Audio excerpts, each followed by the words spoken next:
नमस्कार साथियों, मैं हूं दिनेश उपाध्याय। पिछली क्लास में साथियों हमने कौटिल्य के जो साप्तांग सिद्धांत है और उसके बाद कौटिल्य की जो प्रशासनिक व्यवस्था है, कौटिल्य के द्वारा प्रतिपादित की गई प्रशासनिक व्यवस्था, उसके बारे में हमने डिस्कस किया था। साथियों, आज की क्लास में हम डिस्कस करेंगे कौटिल्य की सबसे महत्वाकांक्षी, सबसे महत्वपूर्ण और सबसे ज्यादा प्रचलित नीति, वो है विदेश नीति। और जिसको हम चार मुख्य भागों में पढ़ते हैं। कौटिल्य की जो विदेश नीति है उसके चार मुख्य भाग हैं। ठीक है, एक तो होता है मंडल सिद्धांत, जिसको कहते हैं हम मंडल सिद्धांत या मंडल थ्योरी, जो कि जुड़ी हुई है किससे? जियो पॉलिटिक्स से। आप जानते हो जियो पॉलिटिक्स क्या होता है? इनमें आप लोगों को पता होगा जियो पॉलिटिक्स क्या होता है। जियो पॉलिटिक्स होता है जहाँ पे हम क्या करते हैं, किसकी बातें करते हैं? जहाँ पे हम करते हैं भू राजनीतिक तत्वों की, कि कोई एरिया के बगल में कौन सा एरिया है, उसके बगल में कौन सा एरिया है। ठीक है, जैसे कोई देश, उसके बगल में कौन सा देश है, उसका फिर पड़ोसी देश कौन सा है। तो इस तरीके से फिर उनके बीच में राजनीतिक संबंध क्या है, वो अपने जो है दुश्मन देश किसको घोषित करते हैं, अपना मित्र देश किसको घोषित करते हैं। तो इस तरीके की चीजें आपको मंडल सिद्धांत के अंतर्गत देखने को मिलेंगी। दूसरा होता है षाटगुण नीति, जिसको बोलते हैं सिक्स फोल्ड पॉलिसी।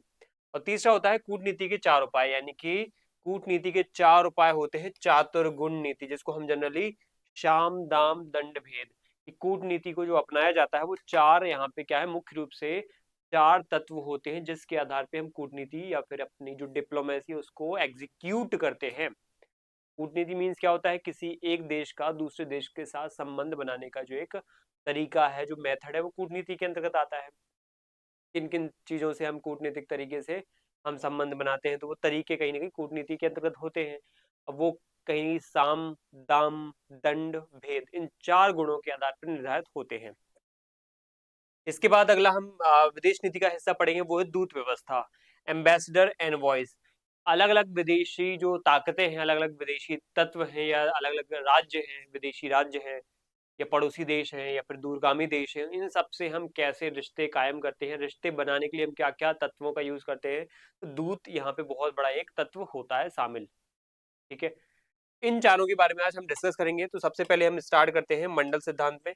मंडल सिद्धांत जो जुड़ा हुआ है वो किससे जुड़ा हुआ है? विदेश नीति से जुड़ा हुआ है। सबसे पहले शुरुआत होती है मंडल सिद्धांत, मंडल थ्योरी ऑफ कौटिल्य। मंडल सिद्धांत में आप यहाँ पे बहुत ध्यान से देखोगे तो आपको बहुत सारे ऐसे षटकोणीय जो ये है बॉक्सेस है, इसमें आपको कुछ नाम देखने को मिलेंगे।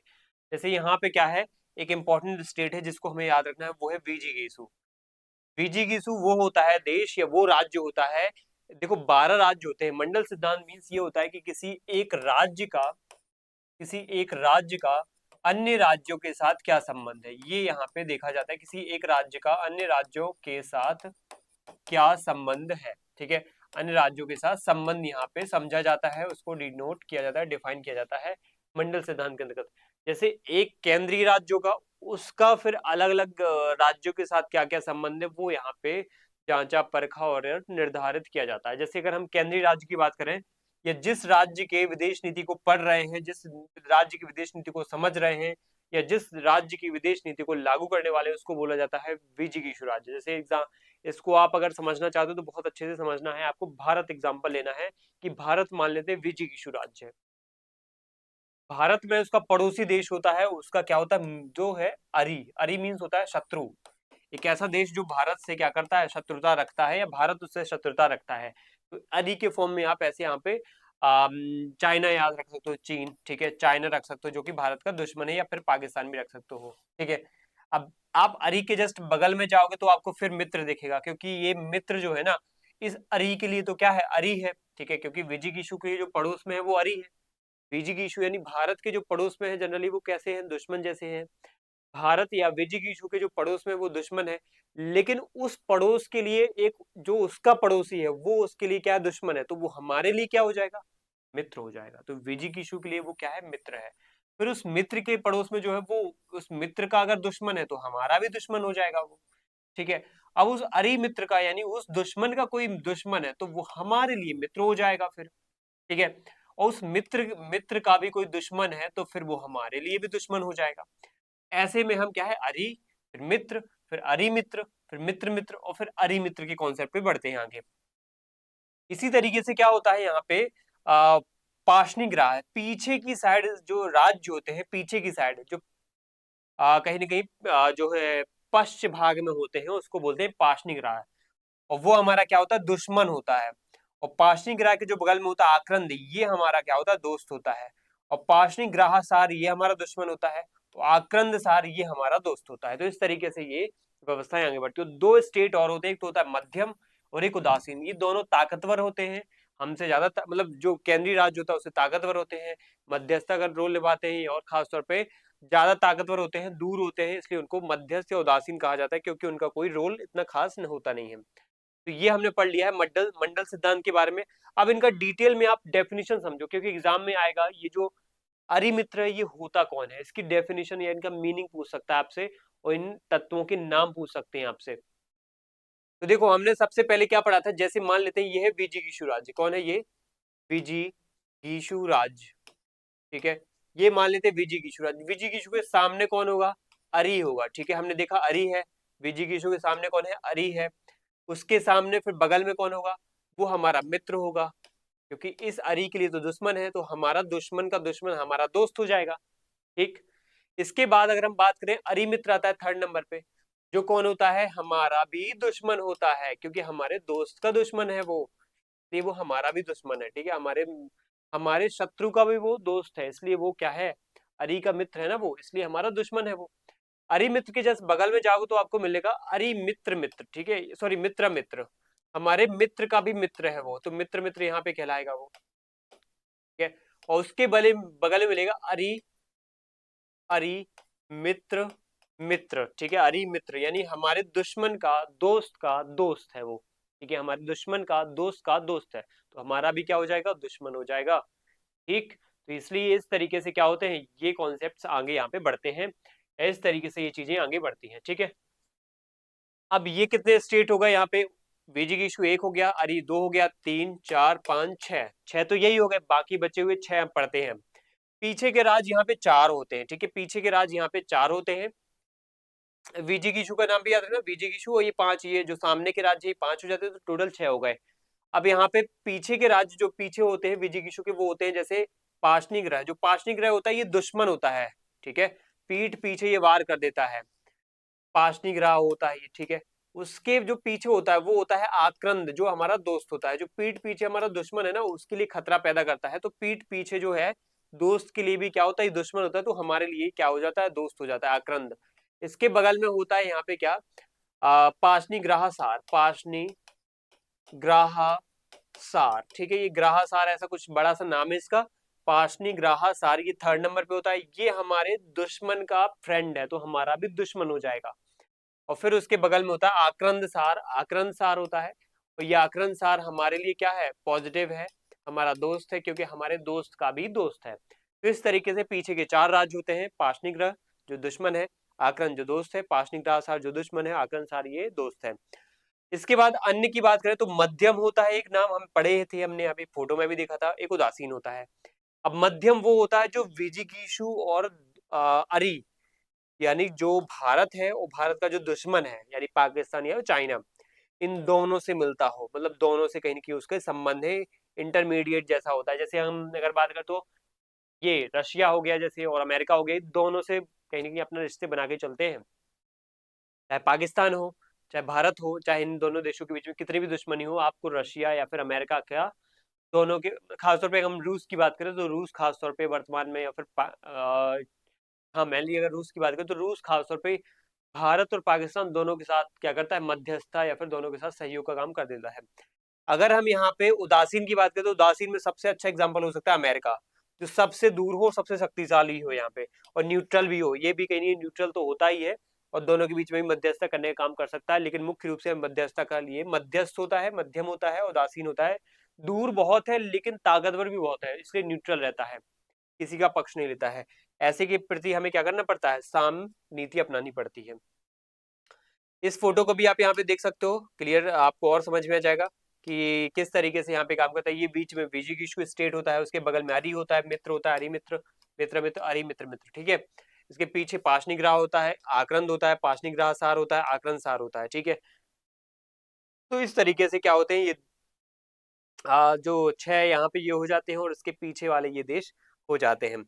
अब इसके बगल में जो होता है मध्यम होता है, और ज्यादा दूर जो होता है वो होता है उदासीन। ठीक है, तो आपको बात समझ आई। मध्य जस्ट बगल में होता है, जो कि अरि और मित्र के बीच में क्या करता है, मतलब अरि और बेजिगीषु के बीच में क्या करता है, मध्यस्थ का काम करता है। उदासीन ज्यादा दूर होता है, वो भी न्यूट्रल रहता है।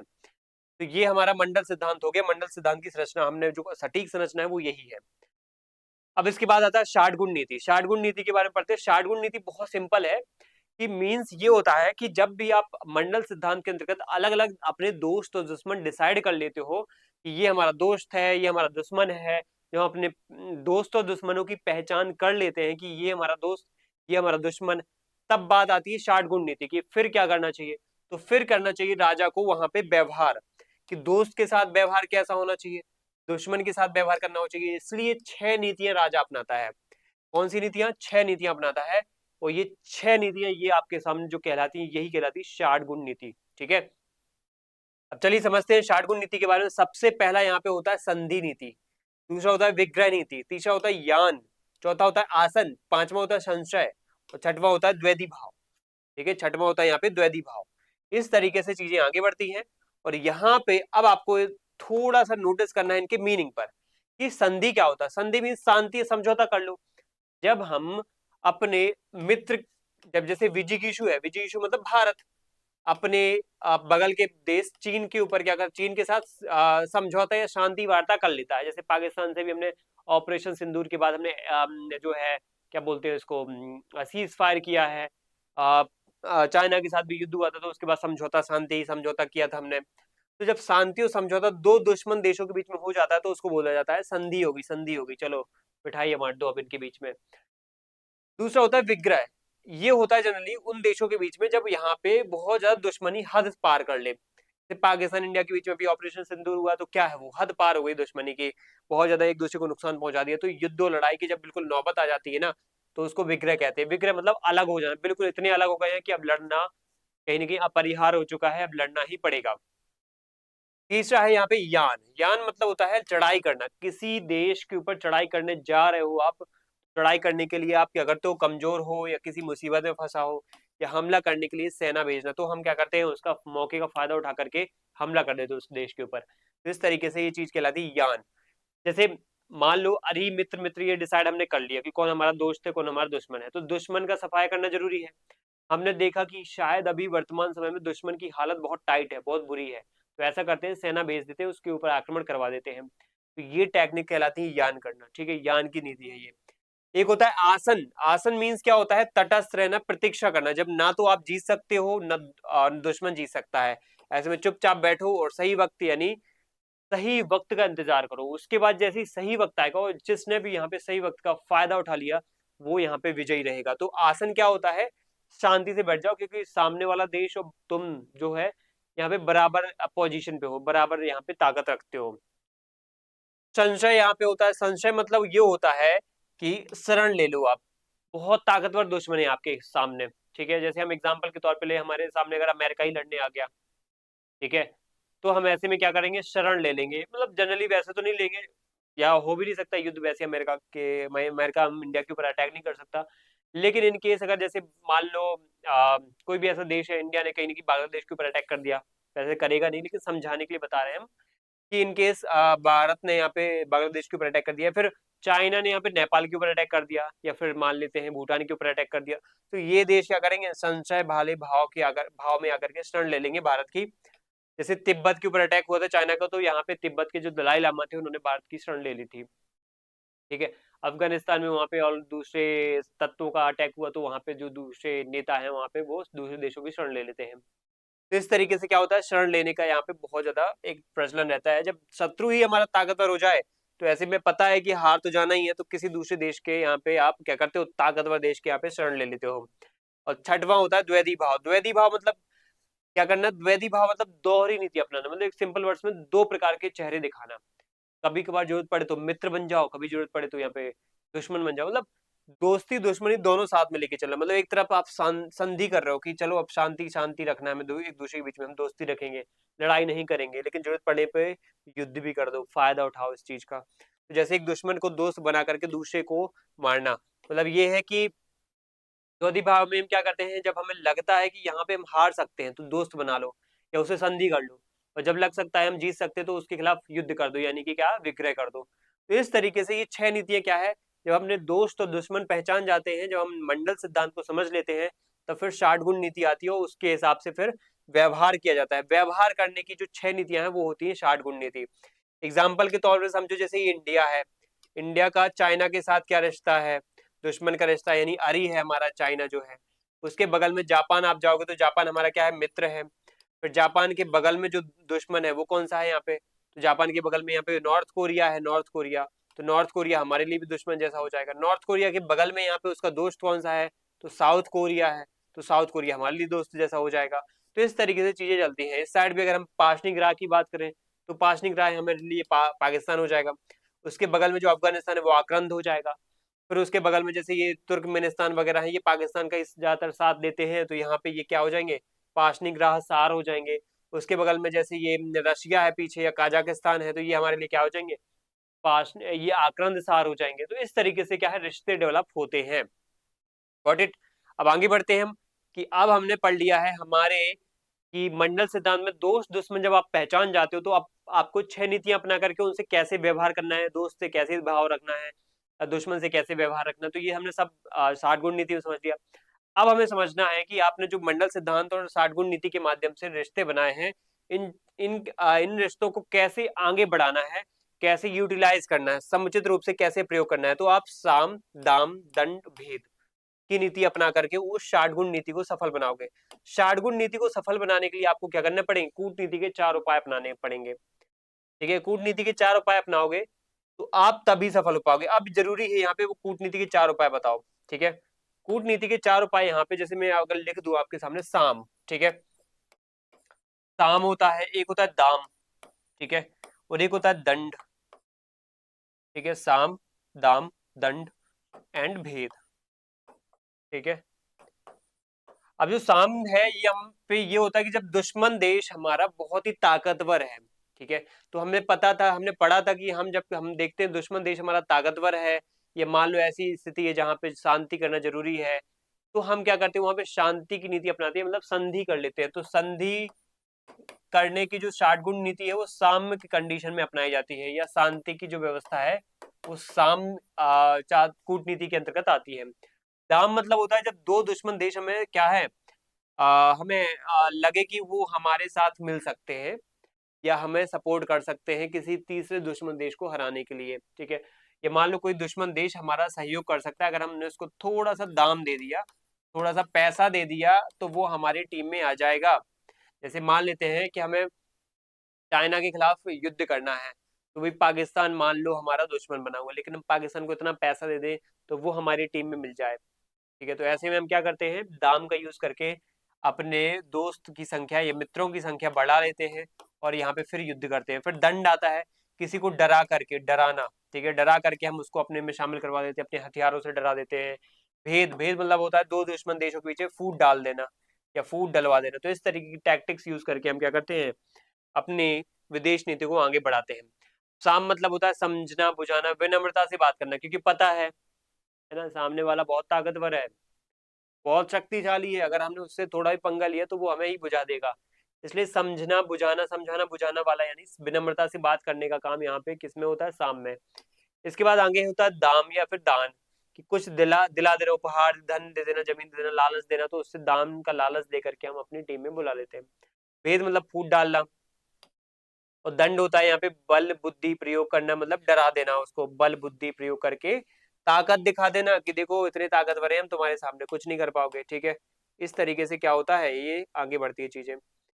आई बात समझ में, यहाँ पे बल या फिर युद्ध का यहाँ पे तरीका अपनाया जाता है। चलिए तो आगे बढ़ते हैं। यहाँ पे दूत व्यवस्था, बात ये दूत व्यवस्था मतलब ये होता है कि आप अलग अलग देशों में जब रिश्ते कायम करने जाते हो तो किसको भेजोगे, राजा तो जाएगा नहीं। देखो चलो मैं जाता हूँ पाकिस्तान, ये मान लो उस जमाने में कौटिल ने बोल दिया है कि अब ये जो चंद्रगुप्त मौर्य अपने बगल के पड़ोसी देश अंग, है ना, उज्जैनी, मतलब इन सब देशों में, कौशल में, ठीक है, इन सब में दोस्ती या फिर अपने विदेश नीति को आगे बढ़ाने के लिए जाएगा, ऐसा नहीं है। राजा अपने कुछ यहाँ पे लोगों को भेजेगा, प्रतिनिधियों को भेजेगा। वो प्रतिनिधि क्या कहलाते हैं, दूत कहलाते हैं, एम्बेसडर कहलाते हैं। जैसे ये व्यक्ति है देखो, राजा का संदेश है, मान लो संधि का संदेश है, समझौते का संदेश है क्या, या विग्रह का संदेश है कि युद्ध करने वाले हैं, किसका संदेश है, तो ऐसे संदेश लेकर के दूत जाते हैं, वहां पे वो बात रखते हैं। ठीक है, इस तरीके से दूत व्यवस्था आगे बढ़ती है। इसमें लिखा क्या है कि विदेश नीति को लागू करने का काम दूत करते हैं और नए राजा का मुख कहा जाता है। क्या कहा जाता है? राजा का मुंह। कि राजा जहाँ पे अपनी बात ना रखे, उनकी बात को एग्जैक्टली वैसे की वैसे यहाँ पे ये दूत रख देता है, तो इसको बोला जाता है दूत। ठीक है, एम्बेसडर 3 प्रकार के होते हैं, इनके नाम आपको एग्जाम में पूछे जा सकते हैं कि काम और नाम से आपको यहाँ पे परिचित होना जरूरी है। जैसे यहाँ पे अगर आ गया निशस्तार्थ, ठीक है, कि निशस्तार्थ आ गया, क्या होता है निशस्तार्थ? जो इतना ताकतवर होता है, बहुत ताकतवर होता है ये दूत में सबसे ताकतवर जो दूत होता है वो होता है निशस्तार्थ। ये एक प्रकार से राजा के समान ही बातें करता है, जिस लेवल की बातें राजा करता है वैसी ही बातें ये करके आता है। जैसे बड़े बड़े बहुत सारे अधिकार होते हैं इसके पास, ये बड़े बड़े जो भी है समझौते करना है, संधि करना है और युद्ध का फैसला करना है, खुद ले सकता है। कि कभी कभार अगर मान लो संधि सफल नहीं हो रही है, तो ये एग्रेसिव होकर के युद्ध करने की भी घोषणा कर सकता है कि अगर नहीं मानोगे तो युद्ध करेगा हमारा राजा। वैसी बातें कर देता है ये निशस्तार्थ दूसरे पड़ोस। जैसे मान लो ये दुश्मन देश है, ये हमारा देश है, हमारे देश के राजा ने कोई ऐसा दूत भेज दिया यहाँ पे, उसका वो है निशस्तार्थ कैटेगरी वाला, तो वो अगर मान लो संधि के लिए भेजा गया उसको, लेकिन ये राजा संधि नहीं कर रहा है, तो यहाँ पे ये क्या कर सकता है? उसके ऊपर दबाव बना सकता है, अपने अकॉर्डिंग अपनी वर्ड्स में भी कुछ बातें बोल सकता है। ऐसा नहीं कि जो राजा ने पत्र दिया है वही बोल रहा है आपको बस, ऐसा नहीं, अपने अकॉर्डिंग भी कुछ बात रख सकता है, जरूरत पड़े तो युद्ध का भी फैसला कर सकता है। तो इतनी पावर होती है इसके पास। परिमितार्थ थोड़ा कम पावरफुल है, कमजोर है। ठीक है, थोड़ा कमजोर है किस मामले में? क्योंकि सीमित अधिकार होते हैं और राजा के निर्देशों का ही पालन करता है, कि अपनी मर्जी से फैसला नहीं ले सकता है। और शासन हर बहुत ही कमजोर होता है, बहुत कमजोर होता है, बहुत बुरी हालत होती है इसकी, मतलब एक प्रकार से नौकर ही है ये। तो बहुत कमजोर होने के इसमें ये कहेंगे कि संदेश वाहक है, बस जो पत्र में लिखा है वर्ड टू वर्ड पढ़ के आ जाओ, एक्स्ट्रा दिमाग मत लगाना। काम केवल राजा की चिट्ठी संदेश दूसरे राज्य को देना और जवाब लाना है वापस से। तो सिंपल वर्ड्स में कह सकते हैं कि एक डाकिया वाला काम किया करता है शासनहार, परिमितार थोड़ा एक्स्ट्रा काम कर लेता है और निशस्तार्थ सबसे ज्यादा काम करता है। तो यहाँ पे ये कह सकते हैं कि सीधा का सीधा यहाँ पे 3 प्रकार के यहाँ पे दूतों के माध्यम से आप क्या करते हो? कूटनीति को आगे बढ़ाते हो। अब एक प्रकार से जैसे आप एग्जाम्पल के तौर पे इसको ऐसे भी ले सकते हो कि जो नए नए अपॉइंट होके आते हैं, नए नए नियुक्ति होती है, नई नियुक्ति होती है, उनको पकड़ाया जाता है कि तुम अभी क्या करो? शासनहार का काम करो। तो नई नियुक्तियों वालों को शासनहार का काम सौंप दिया जाता है, जिनको ज्यादा अनुभव नहीं है। जो परिमितार्थ है वो थोड़ा सा प्रमोट होकर परिमितार्थ बनेंगे, और जब बहुत बड़े लेवल पर निशस्तार्थ बन जाएंगे, जब बड़े लेवल पर जाएंगे वो। तो इस तरीके से क्या है, ये तीनों व्यवस्थाएं आगे काम करती है। चारों व्यवस्था हमने पढ़ ली है, और अब हमें समझना है कि जो दोनों देश होते हैं, दो राज्य होते हैं, मान लेते हैं ये एक राज्य ये है, ठीक है, एक राज्य ए है और ये राज्य बी है, ठीक है, या फिर मान लो ये इंडिया है और ये पाकिस्तान है। इन दो देशों के बीच में कैसे संबंध होंगे, कैसे संधि बनेगी? तो इसके लिए हमें संधियों के टाइप पढ़ने पड़ेंगे। अलग अलग देशों में अलग अलग टाइप की संधियां होती हैं। अलग अलग टाइप की संधियां मतलब ये होती हैं, अलग अलग टाइप की नहीं बोलेंगे, मतलब अलग अलग देशों के बीच में अलग अलग टाइप ऐसी संधियां करते हैं कि उनके दोस्त कैसे हैं, दुश्मन कैसे हैं, तो उस हिसाब से वो संधि करते हैं। जैसे अगर मैं हीन संधि की बात करूं, कमजोर राजा करता है हीन संधि। ठीक है, जब राजा कमजोर ही है तो वो हीन संधि करेगा। अमिष संधि वो करता है जो राजा पराजित हो चुका है, पराजित सेना द्वारा, जो पराजित राजा द्वारा सेना और धन सहित आत्मसमर्पण जब कर दिया जाता है, तो अमिष संधि कहलाता है कि हम तो हार गए हैं, हमारा कोई अस्तित्व नहीं बचा है, हम ये है हमारी सेना, ये हमारा धन है, हम आत्मसमर्पण करते हैं। तीसरा होता है पुरुषांतर संधि, जिसमें सेनापति राजकुमार को दे करके संधि करते हैं। जैसे आपने टीपू सुल्तान की कहानी पढ़ी होगी, तो टीपू सुल्तान जब अंग्रेजों से हार जाते हैं तो श्रीरंगपट्टनम की संधि करते हो। श्रीरंगपट्टनम की संधि के माध्यम से अपने जो मैसूर राज्य उसके कुछ हिस्सा जमीन के रूप में दे देते हैं, अपने पुत्र को भी उनके दरबार में भेज देते हैं। तो इस तरीके से उनको बहुत ज्यादा बेइज्जत किया जाता है और हार भी जाते हो, ये पुरुषांतर जैसी संधि भी कर ली जाती है। उपग्रह जैसे शिवाजी ने भी अपने पुत्र को भेजा था यहाँ पे संधि के उसमें पुरुषांतर संधि में औरंगजेब के दरबार में, क्योंकि वो हारे नहीं थे एक्चुअल में, उन्होंने एक रिश्ता कायम करने के लिए ये किया था। ठीक है, अब आता है उपग्रह संधि। उपग्रह में किस्तों में धनराशि अदा करने का समझौता, कि तुम्हें देखो यहाँ पे इतनी पे करनी पड़ेगी राशि, अगर तुम हार चुके हो तो तुम्हें ये राशि पे करनी पड़ेगी। ज्यादातर संधियां कौन करेंगे? यहाँ पे एक पक्ष जो है हार चुका है, एक पक्ष जीत चुका है। जो हारने वाला पक्ष होता है वो अपना अस्तित्व बचाने के लिए, अपनी जान बचाने के लिए क्या करता है? सामने वाले से भीख मांगता है कि हमें बख्श दो, हम क्या करेंगे? पुरुषांतर कर देंगे, कहीं अमिष कर देंगे, कहीं हीन करेंगे, या फिर उपग्रह संधि करेंगे। या फिर मित्र संधि करेंगे कि हम मित्र बन जाएंगे आपस में, हमें बख्श दो, हमें हमारी जान छोड़ दो, बख्श दो, इस तरीके से बातें करके वो संधि कर लेते हैं। तो खासतौर पे ये बेनिफिट वाला काम होता है हारने वाले देशों के लिए। एक होता है विषम संधि, दो राज्यों के बीच में दो अलग अलग कार्यों के लिए समझौता ही होता है, तो वो होता है विषम संधि। और लास्ट है भूमि संधि, जो क्या होता है, भूमि प्राप्त करने के लिए किया जाता है ये समझौता। तो भूमि संधि ये होता है। तो इस तरीके से हमने क्या पढ़ लिया, इस तरीके से हमने संधियों की व्यवस्था पढ़ ली यहाँ पे, ठीक है। अब नेक्स्ट हम देखेंगे गुप्तचर व्यवस्था और जासूस व्यवस्था, ठीक है। नेक्स्ट देखेंगे गुप्तचर व्यवस्था और जासूस व्यवस्था, इस छोटे सा टॉपिक है, इसको करेंगे।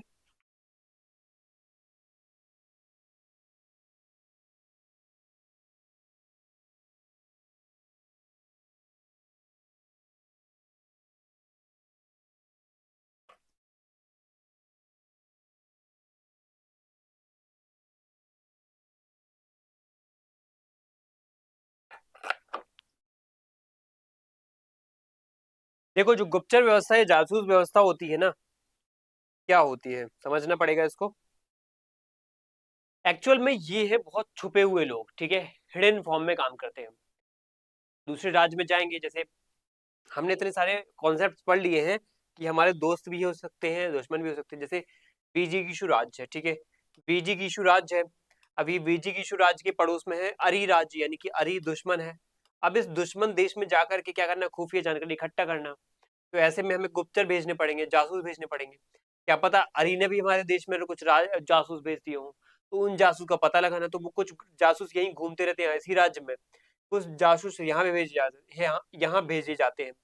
कुछ जासूस ऐसे होते हैं कि यहाँ जाते हैं तो भटकते रहते, दर दर घूमते रहेंगे, घूमते घूमते यहाँ पे सूचना इकट्ठा करते रहते हैं। कुछ जासूस यहाँ पे जाकर के बस जाते हैं, कोई काम करने लग जाते हैं, कोई नौकरी करने लग जाए, कोई व्यवसायी बन जाए, कोई पंडित या पुरोहित वाला काम करने लग जाएगा उसमें वहां जाकर के। तो इस तरीके की यहाँ पे क्या है, एक्टिविटीज की जाती है, और ऐसे फिर जासूसी करके इंफॉर्मेशन उस राज्य को भेजी जाती है। तो यहाँ पे दो टाइप की क्या होती है, जासूसी व्यवस्था होती है, गुप्तचर व्यवस्था होती है। एक तो होता है संचरा, ठीक है, ठीक है, और एक संचरा व्यवस्था में क्या होता है, संचार होता है। संचार मतलब इधर से उधर घूमते रहते हैं, मतलब घूम घूम करके क्या करना, घूम कर यहाँ पे क्या करना। जैसे यहाँ पे मैं आपको दिखाई देता हूँ कि यहाँ पे जासूस व्यवस्था में क्या होता है, एक तो संस्था होती है, ठीक है, एक संचरा होती है। सबसे पहले संचरा के बजाय यहाँ पे संस्था पढ़ो। अब संस्था मतलब ये होता है कि जहाँ पे स्थिर रहो, ठीक है, जैसे घूम करके तो मैंने बता दिया कि जहाँ पे एक जासूस या एक गुप्तचर बैठ करके जासूसी नहीं करता, वो इधर से उधर, इधर से उधर, इधर से उधर ऐसे घूम करके या अलग अलग जगहों पे जा करके क्या करता है, सूचना इकट्ठा करता है और अपने गृह राज्य को भेज देता है, अपने राज्य को भेज देता है, अपने राज्य तक पहुंचा देता है। ये कहलाती संस्था, सॉरी ये कहलाती संचरा। पहली जो यहाँ पे व्यवस्था है, पहले उसको पढ़ेंगे संस्था। वो व्यवस्था ये होती है कि जिसमें जासूस क्या करता है, दूसरे पड़ोसी राज्य में जाएगा, ठीक है, और यहाँ पर ही क्या करेगा, ये बैठ जाएगा वहां पे, कोई एक्टिविटी कर, जैसे यहाँ पे ये जो देखो इनकी पोशाक वैसी है जैसी इसकी पोशाक है, और ये जासूस है यहाँ पे, ये इनके साथ मिल जाएगा और यहीं पे कहीं ना कहीं कोई पुरोहित बन जाएगा, कोई काम करने लगेगा, और यहाँ पे बैठ करके वो जासूसी करेगा। तो उसको क्या कहेंगे, संस्था कहेंगे, संस्था। यहाँ पे स्थिर जासूस होते हैं। स्थिर जासूसों के अलावा यहाँ पे एक दूसरी कैटेगरी होती है, वो होती है संचरा व्यवस्था, जहाँ पे भ्रमणशील जासूस होते हैं, घूमते रहते हैं, वो इधर से उधर भटकते रहेंगे कि कहीं कोई खानाबदोश जनजाति के रूप में, कहीं कोई किसान के रूप में, कहीं कोई व्यापारी के रूप में, ठीक है। तो इस तरीके से ये होते हैं। अब सबसे पहले हम पढ़ेंगे संस्था नाम के स्थिर जासूस, जो एक जगह स्थिर है, ठीक है। उसमें सबसे इंपॉर्टेंट नाम आते हैं कापाटिक, उदास्थित, गृहपतिक, वैदेहक, तापस। इनके नेम वगैरह, उनके मीनिंग, ये होते कौन है, वो काम क्या करते, किस प्रकार की जासूसी करते, तो आप सब यहाँ पे देखना।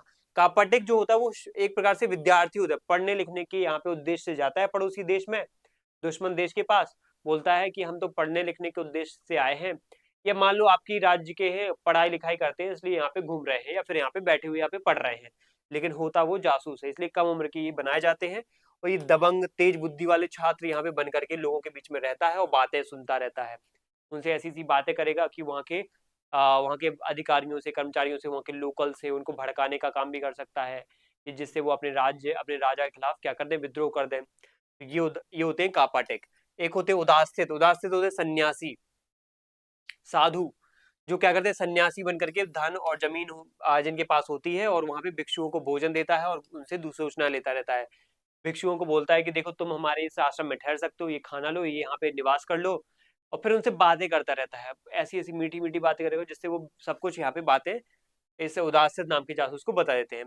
फिर होता है गृहपथिक। गृहपथिक मतलब होता है गरीब किसान बन करके खेती करो, वहां पे खेत खरीद लो, खेती करो, किसानों की स्थिति को देखो और विद्रोह की भावना को भड़काओ या फिर पता लगाओ कि विद्रोह हो सकता है क्या, किसान मजदूर ये विद्रोह करने की स्थिति में है क्या। जनरली यही लोग क्या है आगे जाकर के अपनी संतानों को क्या करते हैं, राजा को मतलब सैनिक के रूप में भर्ती करवाते हैं, या आगे जाकर के यही जो है उस राज्य की नींव होता है, रीढ़ होता है, क्योंकि ये फसलें उगाते हैं, अगर ये नहीं उगाएंगे तो फिर अकाल आ जाएगा। तो इनको भड़काने का, इनको कहीं ना कहीं अपने साइड में मिलाने का काम कौन करता है, गृहपथिक करता है। वैदेहक, वैदेहक होता है व्यापारी, जो व्यापारी का काम करता है, एक जगह दुकान खोल के बैठ जाता है, एक जगह स्थिर होता है, इसलिए इसको संस्था में रखा गया है। आर्थिक गतिविधियों पर नजर रखता है कि कौन कौन सी आर्थिक गतिविधियां हो रही हैं, कोई लूप होल है क्या नहीं है, कि कोई भ्रष्टाचार हो रहा है कि नहीं हो रहा है, उस वजह से क्या है इस राज्य में कमजोरी बढ़ रही है कि नहीं बढ़ रही है, वैसी चीजें चेक करता है ये। अब आता है तापस। ठीक है, तापस क्या होता है, तापस मतलब होता है तपस्वी, नाम से क्लियर हो रहा है। कोई गुप्तचर जाएगा, सिर मुंडवा लेगा और जटा रखेगा, तपस्या करेगा, तपस्या का नाटक करता है, भविष्य में बताने का भविष्य बताने का ढोंग भी करता है, तो लोग उसको कहीं ना कहीं क्या करते हैं, इम्पोर्टेंस देते हैं, उसको महत्व देते हैं, और वो यहाँ पे लोगों से मीठी या अच्छी ऐसी बातें करता है जिससे लोग बहुत ज्यादा इन्फ्लुएंस होकर के उसको ऐसी ऐसी बातें बताते हैं जो आगे जाकर के जासूसी में या सामने वाले पड़ोसी राज्य को हराने में बहुत मददगार साबित होती है। तो हमने यहाँ पे पढ़ लिया है कि संस्था नाम की एक जो व्यवस्था होती है गुप्तचर की, उसमें क्या होते हैं, मुख्य रूप से 5 टाइप के यहाँ पे स्थिर जासूस होते हैं जो एक जगह बैठ करके क्या करते हैं, जासूसी करते हैं। पहला नाम है कापाटिक, जो विद्यार्थी होता है, ठीक है, विद्या के नाम पे आधार पे वो जासूसी करता है। उदास्थित क्या होता है, यहाँ पे सन्यासी होता है। वैपतिक यहाँ पे जो एक किसान होता है। वैदेहक यहाँ पे व्यापारी होता है। यहाँ पे तापस तपस्वी होता है। ठीक है, अब आगे बढ़ते हैं। यहाँ पे संचरा नाम की जो व्यवस्था है, संचरा नाम की व्यवस्था में कौन कौन आते हैं, इसमें आते हैं सत्री। सत्री नाम के जो ये होते हैं जासूस, ये अनाथ होते हैं, जादूगर होते हैं, या फिर अनाथ जादूगर होते हैं। अनाथ जैसे मतलब जिनके माता पिता नहीं है, वहां पे अनाथ बन के घूमेंगे जानबूझ करके कि हमारे माता पिता नहीं है, हमें कोई गोद ले ले, फिर वहां पे जाएंगे, वहां जासूसी करेंगे भयंकर तरीके से। जादूगर किसी को जादूगर मतलब बन करके वहां पे ले जाएंगे, उनसे इंफॉर्मेशन लेंगे, इधर उधर घूमते रहते हैं। तीक्ष्ण मतलब होता है हत्यारा या गुंडा। निडर होते हैं, लोग होते हैं जो पैसे के लिए शेर से भी लड़ जाए। इनका उपयोग शत्रु की हत्या करने के लिए इनको भेजा जाता है। ये तीक्ष्ण नाम के जो होते हैं ना, ये हत्या करके ही आते हैं, या तो इनको भेजा नहीं जाएगा या भेजा जाएगा तो ये हत्या करके आएंगे सीधा। रसद, ये विष देने वाला काम करते हैं, जैसे जिसमें ज्यादातर विष कन्याएं आती हैं। ये बहुत ही क्रूर होते हैं, आलसी स्वभाव के होते हैं, और रसोई ये कुक वगैरह, पानी पिलाने वाले, मालिश करने वाले बन करके दुश्मन को जहर डालते हैं, और दुश्मन जैसे वहां पे राजा के पर्सनल कुक बन जाएंगे, कोई मंत्री के यहाँ पे काम करने लग जाएंगे, उसका अंगरक्षक बन जाएंगे, और बीच में जब मौका मिलेगा तो चाकू वहीं डाल देंगे पेट में, या गर्दन से बगल में कर देंगे, तो मारा जाएगा वो। तो इस तरीके से मार डालते हैं, ये भी हत्या करते हैं। परिव्राजिका क्या होते हैं, भिक्षुणी या नन होते हैं। जनरली ये क्या होते हैं, ब्राह्मण, जो गरीब ब्राह्मण विधवा है, सन्यासिन होती हैं। जैसे बड़ा कोई ब्राह्मण है, पुरोहित है, उसकी जो विधवा पत्नी है, ठीक है, ब्राह्मण है, उसकी मृत्यु हो चुकी है, उसकी पत्नी जो है वो विधवा हो जाएंगी, तो ये सन्यासिनी या भिक्षुणी बन करके क्या करती हैं, रानियों के महलों में क्या करती है, अंतःपुर में बेरोक टोक जा सकती हैं। इन ब्राह्मण, गरीब ब्राह्मण जो विधवाएं होती हैं, इनको जाने की, या ब्राह्मण जो स्त्रियां होती हैं, उनको इतना क्या होता है, परमिशन होती है कि वो कहीं पे भी जा सकती हैं। तो ऐसे में इनको अंदर की खबरें मिलती रहती है। तो ये परिव्राजिका वाले क्या होते हैं, संचरा टाइप कैटेगरी के भ्रमणशील जासूस होते हैं। तो हमने जासूस व्यवस्था भी पढ़ ली। अब हम क्या करेंगे, नेक्स्ट सेशन में समझेंगे यहाँ पे क्या, कौटिल्य और मनुस्मृति के सामाजिक विचारों का तुलनात्मक अध्ययन। ठीक है, मतलब हमारा डिस्कशन अब इस बात पे होने वाला है कि कौटिल्य जो है वो क्या है और मनु क्या है, किस चीज को लेकर, किस बात को लेकर, समाज को लेकर के। कौटिल्य ने आप मनुस्मृति को आपने पढ़ा होगा, समझा होगा, आसपास मतलब थोड़ी सी बातें सुनी होगी कि मनुस्मृति में वर्ण व्यवस्था, जातिवादी की बातें आ गई हैं। तो किस मामले में मनुस्मृति है बातें करती है, वो किस सामाजिक आयाम को लेकर के कौटिल्य का अर्थशास्त्र बातें करता है, तो उनके बीच में क्या डिफरेंस है, क्या संबंध है, उन सब चीजों को हम नेक्स्ट सेशन में देखेंगे। तो अपना सेशन इतने ही रखते हैं, नेक्स्ट सेशन में और भी आपको इन्फॉर्मेशन दूंगा, और इससे जुड़ा हुआ साथ में एक मैकियावेली से भी हम क्या करेंगे यहाँ पे, इस तरीके से इस मैकियावेली से भी तुलना करेंगे। फिर मैकियावेली से तुलना करने के बाद हमारा ये डिस्कशन खत्म हो जाएगा। ठीक है, तो ये हमारा ओवरऑल क्या है, अब एक लेक्चर और होगा, उसके बाद हमारा ओवरऑल डिस्कशन खत्म हो जाएगा, और ये हमारा कौटिल्य जैसा बड़ा लेंदी जो कंटेंट है या टॉपिक है वो भी फिनिश हो जाएगा। तो मिलते हैं नेक्स्ट सेशन में। थैंक यू सभी को एंड जय हिंद।